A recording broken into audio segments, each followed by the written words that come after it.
Before the roar of engines and the hum of machinery defined progress, there was the thunder of hooves, the unyielding power of draft horses, the true architects of the modern world.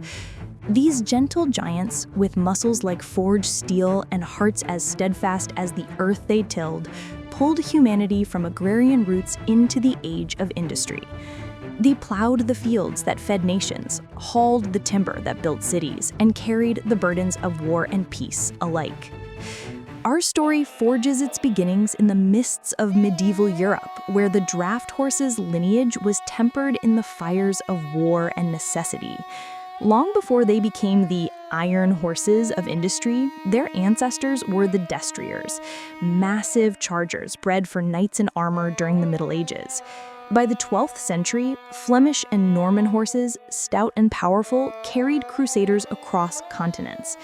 But as feudal warfare waned, these beasts evolved for peace, pulling plows in the heavy soils of northern Europe. The Black Horse of Flanders, a precursor to modern drafts, symbolized this shift, its strength harnessed for agriculture rather than battle. The Renaissance and Enlightenment eras refined these lines through selective breeding. In England, the great horse emerged, crossbred with Oriental stock for endurance. By the 1700s, agricultural revolutions demanded more. Jethro Tull's seed drill and crop rotations required horses that could till deeper, pull heavier loads. Entered the foundational breeds, Shires from the English Midlands, named for their county origins, standing up to 18 hands and weighing over a ton. These weren't delicate racers. They were living machines, their feathered legs churning through mud like pistons.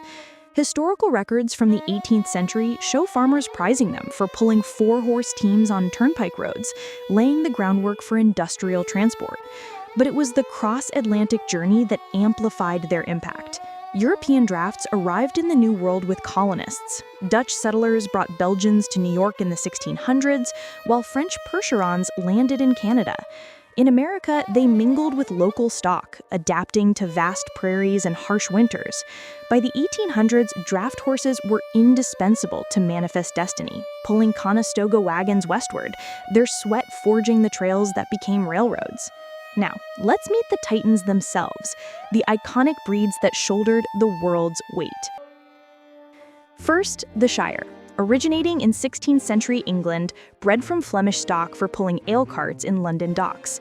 By the 1800s, the Shire Horse Society formalized standards, emphasizing height and pulling power. Records show teams hauling 45 tons. Their gentle temperament belied their might, making them favorites for urban work. Across the Channel, the Percheron from France's Perche region evolved from Arabian crosses in the 8th century, refined for coachwork. Imported to America in 1839, they boomed during the Civil War for artillery. Gray or black, sleek yet strong, Percherons pulled omnibuses in cities, their elegance masking raw power. In Scotland, the Clydesdale emerged in the mid-1700s, bred for the Clyde Valley's coal mines and farms. Flemish stallions infused size, while their flashy feathering and high-stepping gait made them parade stars. Budweiser's famous team, started in 1933, immortalized them, but historically they logged Scottish Highlands and hauled Glasgow's goods. In Belgium, the Brabant, or Belgian draft, compact and muscular, arrived in the US in 1866, dominating Midwest farms with their chestnut coats and blonde manes. The Suffolk Punch, England's oldest draft breed from the 1500s, specialized in plowing clay soils, their uniform chestnut color a mark of purity. Lesser-known gems include the Ardennes from Belgium, ancient as Roman times, and the Breton from France, versatile for light draft work. Each breed's story is a testament to human ingenuity, tailoring horses to terrains and tasks, building economies on their broad backs. With breeds established, draft horses revolutionized agriculture, the bedrock of modern society. In pre-industrial Europe, they enabled the 3-field system, rotating crops to boost yields. By the 19th century, in America's heartland, teams of 4 to 8 drafts pulled McCormick reapers, harvesting wheat that fed growing populations. One horse could plow an acre a day, a team 10, transforming subsistence farming into commercial empires. In Australia and Canada, they cleared frontiers. Belgians logged vast forests, their sure-footedness navigating stumps.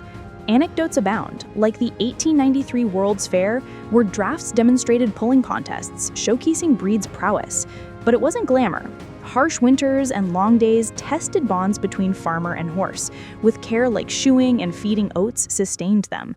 Their manure fertilized fields, closing ecological loops lost to tractors.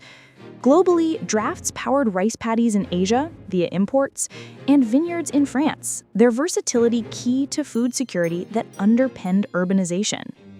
As the Industrial Revolution ignited in the 1800s, draft horses became the engines of progress, hauling the raw materials that built empires. In Britain's factories, they pulled coal from mines.